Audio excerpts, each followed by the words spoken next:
El mundo atraviesa una reorganización silenciosa y acelerada. China expande su influencia. Las autocracias aprovechan la duda y la lentitud de las democracias. Y América Latina vuelve a ser disputada por sus recursos, su posición geográfica y su fragilidad institucional. El desafío no consiste solo en escoger aliados, sino en preservar soberanía, libertad y capacidad de decisión. En una época marcada por guerras, chantajes, inseguridad y élites ausentes, debemos preguntarnos si nuestra región será protagonista del nuevo orden o apenas territorio administrado por intereses ajenos. Para conversar sobre las emergencias que vive el mundo, tengo el privilegio de presentarles a Eduardo Fernández Luiña, doctor en Ciencia Política, decano de la Escuela de Posgrado de la Universidad de las Hespérides y director de su programa de Relaciones Internacionales. Es experto en política iberoamericana, escritor, colaborador de centros de pensamiento en 3 continentes y académico vinculado al Instituto Juan de Mariana. Doctor Fernández, bienvenido a Razón de Estado. China ya no se limita a financiar represas y grandes obras. Ahora instala cámaras, centros de emergencia y equipos policiales en municipios y provincias. ¿Por qué esta penetración local y silenciosa puede ser más peligrosa que un megaproyecto visible?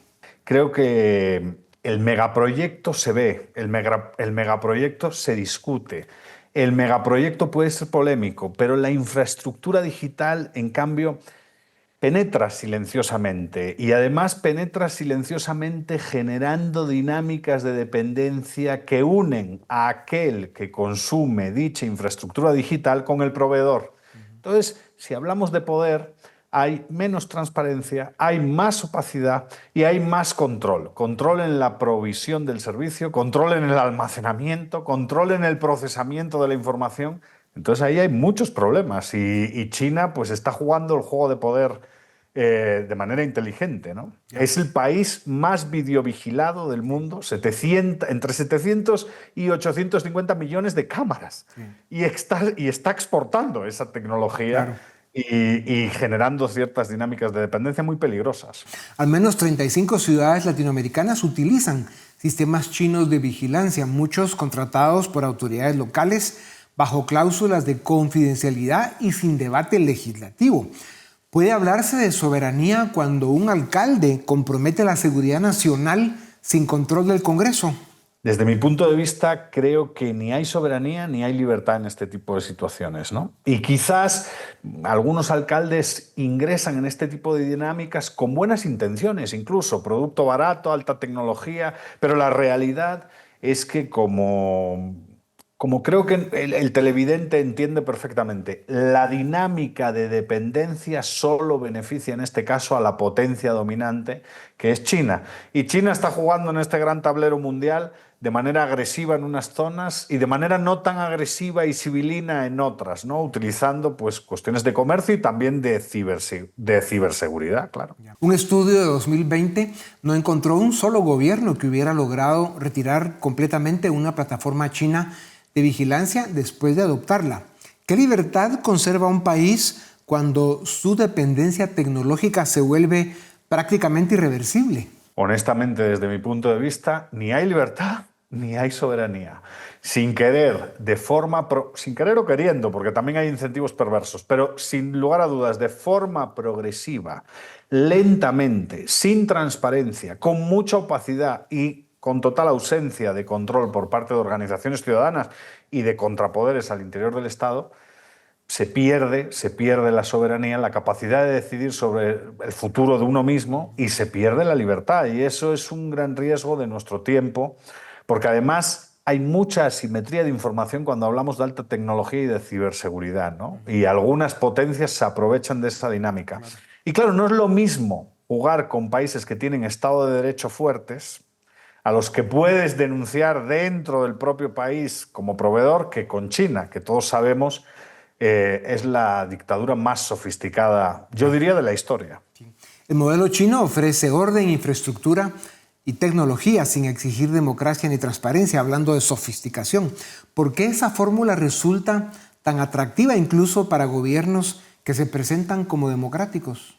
Sí, yo diría que a corto plazo esa capacidad para tomar decisiones de forma rápida, autoritaria, puede resolver algún que otro problema. Pero a medio y largo plazo división de poderes, imperio de la ley, estructura de derechos y libertades de las personas, cultura de la transparencia, cultura de la competencia, van desapareciendo y el Estado se vuelve un patrimonio de aquel que toma las decisiones, en este caso, pues el secretario general del Partido Comunista Chino. Entonces, desde mi punto de vista, no es un modelo para nada para exportar, ¿no? Es un mal modelo, pero es verdad que como en la narrativa de la política exterior china se respeta ese principio de no injerencia, a mucha gente le parece sugerente e interesante.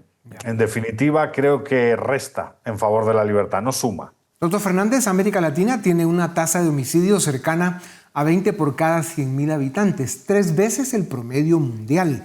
¿Cómo se responde al ciudadano que exige seguridad cuando la solución ofrecida es vigilancia autoritaria a cambio de libertad?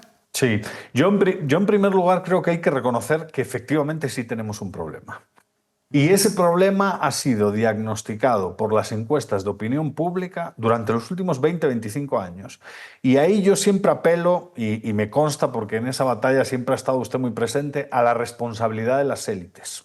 Las élites tienen que asumir su responsabilidad a la hora de proveer determinados servicios que la ciudadanía demanda en periodos históricos largos. De lo contrario, surgirá un outsider que intentará proveerlo autocratizando la sociedad. Y ahí tendremos todos un problema. Pero yo creo que el líder autocrático es consecuencia y no causa. Y ese es el gran debate. La causa es el fallo de las élites, el fracaso de las élites a la hora de construir democracias liberales con valores republicanos. Y ese es uno de los grandes problemas que desafortunadamente se extiende a lo largo de Iberoamérica. De Iberoamérica, sí, sur de Europa y toda América. América Latina vuelve al centro de la disputa global por sus minerales, energía, alimentos y posición geográfica.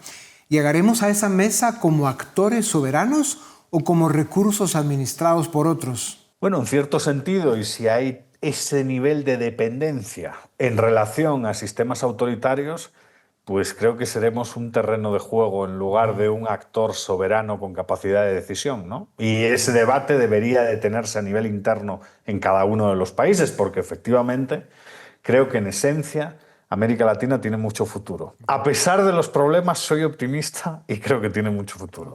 Una guerra regional bastó para elevar el precio del gas europeo a su máximo en 3 años y poner en duda suministros ya contratados. ¿Qué revela esa fragilidad sobre el orden económico que creíamos garantizado? Bueno, revela que quizás se ha preocupado uno por la eficiencia y no nos hemos preocupado por cuestiones de seguridad internacional, ¿no? Y al final hemos puesto en manos de otros cuestiones que hacen tambalear nuestras economías, ¿no? Creo que el caso alemán, por ejemplo, en relación a la guerra ucraniano-rusa, pues es un claro ejemplo, ¿no? Doble moral, dependencia energética, abandono de inversión en tecnología, por ejemplo, nuclear, que podría favorecer pues, una Alemania más soberana, etcétera. Creo que ese es uno de los grandes retos, ¿no? Muchas veces la narrativa fue en favor de la eficiencia, pero hay cuestiones que, curiosamente, a medio y largo plazo afectan a esa eficiencia. Y una de ellas es la seguridad internacional, ¿no? Y si no nos preocupamos de este tipo de temas, pues a lo mejor tenemos una asignatura pendiente. Sí. Y eso yo creo que ha sido un problema de Occidente en general. En Estados Unidos, menos de la mitad de los ciudadanos considera que apoyar a sus aliados responde al interés nacional.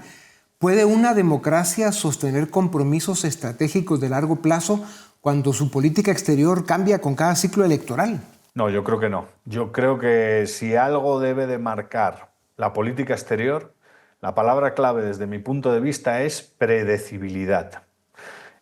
Una nación seria, un país serio, cuando trata de política exterior, tiene que ser predecible, tiene que ser confiable.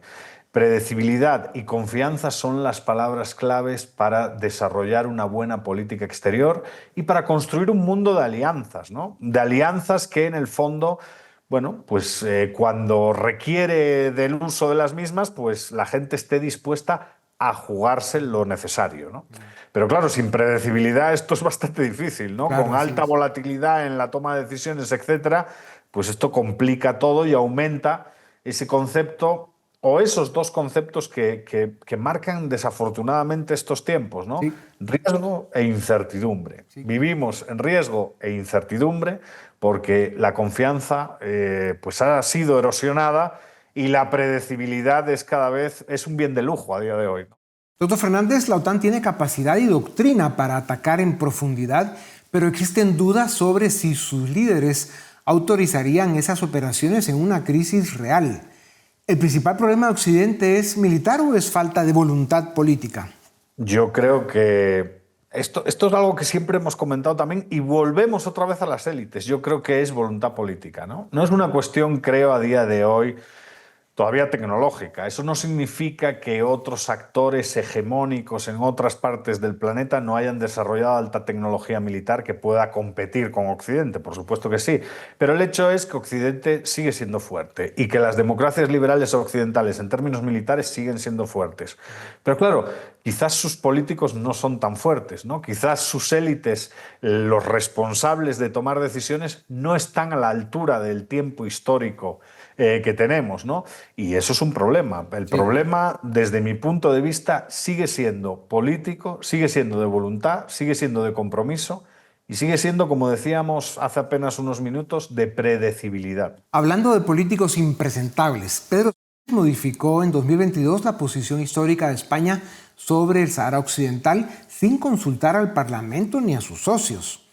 ¿Puede un jefe de gobierno alterar unilateralmente una política de Estado construida durante décadas? Pues es poco ético. Claro, el gobierno se refugia en que el responsable de la política exterior es el propio Poder Ejecutivo, pero la realidad es que carece de ética y la realidad es que es de un mal socio, ¿no? Y la realidad es que cae en esto que estábamos precisamente comentando. Una total ausencia de predecibilidad, una total falta de respeto a la palabra dada y al compromiso establecido como nación, como Estado, y eso pues va a tener costes, inevitablemente tendrá costes, porque claro, la gente piensa que cuando uno falta a su palabra en política exterior, eso no tiene costo, sale gratis, y la realidad es que no sale gratis. Ese cambio de posición no compró tranquilidad, no sale gratis. Marruecos comprobó que la presión migratoria funcionaba y volvió a utilizarla en Ceuta. ¿Qué obtiene una democracia cuando cede ante quien practica el chantaje? Bueno, pues creo que es justo por donde empezamos. Pérdida de libertad, la estructura de derechos y libertades de la población sale claramente amenazada y pérdida de soberanía. Libertades individuales y colectivas en riesgo por parte de, bueno, líderes que no tienen el compromiso necesario para tomar decisiones y enfrentar los problemas, Ya. porque de facto ahí hay un problema. Las democracias deliberan, consultan y tardan. Las autocracias pueden decidir en cuestión de horas. En un mundo que cambia con enorme rapidez, ¿la deliberación democrática es una debilidad estratégica o continúa siendo nuestra mayor fortaleza? Bueno, a corto plazo y viéndolo visto parece una debilidad, pero yo creo que a medio y largo plazo es una fortaleza. Y de hecho, yo creo que una sociedad es fuerte cuando las bases son fuertes. Discutir las cosas, ser transparente, dialogar, debatir, genera bases más fuertes. Pero claro, tiene que haber unas reglas y a lo mejor esas reglas en algunos sistemas democráticos se están perdiendo, ¿no? Las élites latinoamericanas, volviendo a ellas, llevan décadas observando la política internacional desde la orilla. Ahora el mundo se está reordenando sin que la región tenga una voz relevante. ¿Cuál será el costo de esa ausencia, doctor Fernández? Bueno, pues esa pérdida de protagonismo internacional que ha caracterizado desafortunadamente a la región durante décadas, es una región que no es protagónica en el mundo de las relaciones internacionales, desafortunadamente, y bueno, cuando fue protagónica fue por malas cuestiones, ¿no? Socialismo del siglo XXI y todo eso. Entonces yo creo que debería de haber un debate en las élites liberal-democráticas latinoamericanas para, por lo menos, diseñar un proyecto que aumente ese protagonismo en la arena internacional. De lo contrario, seremos terreno de juego y ser terreno de juego puede provocar mucha desafección ciudadana y muchos problemas a futuro. Para concluir, doctor Fernández, y le agradezco brevedad, si América Latina quiere ocupar el lado correcto del nuevo orden, ¿qué debe empezar a hacer inmediatamente y qué conductas debe abandonar de una vez por todas? Bueno, yo creo que los retos son claros. Profundizar en el imperio de la ley, mejorar el Estado de Derecho y la división de poderes en los distintos países, no tener miedo a abrirse al mundo, al comercio internacional, que además en estos momentos pasa por una mala etapa y a lo mejor puede representar una oportunidad para muchas naciones iberoamericanas. Y en definitiva, esforzarse por construir mejores democracias liberales. Cuando vemos los índices internacionales, en América Latina tenemos democracias electorales, pero no liberales. Hay que seguir trabajando para eso, porque de lo contrario acabaremos en autocracias electorales. Las democracias no perderán este siglo por falta de recursos, sino por falta de claridad y voluntad para reconocer a quienes pretenden debilitarlas. América Latina todavía puede elegir su lugar en el nuevo orden, pero la soberanía que no se defiende termina siendo administrada por otros. Doctor Fernández, como siempre, un grandísimo gusto. Gracias por acompañarnos. A ustedes también gracias por estar una vez más con nosotros. Esto es Razón de Estado.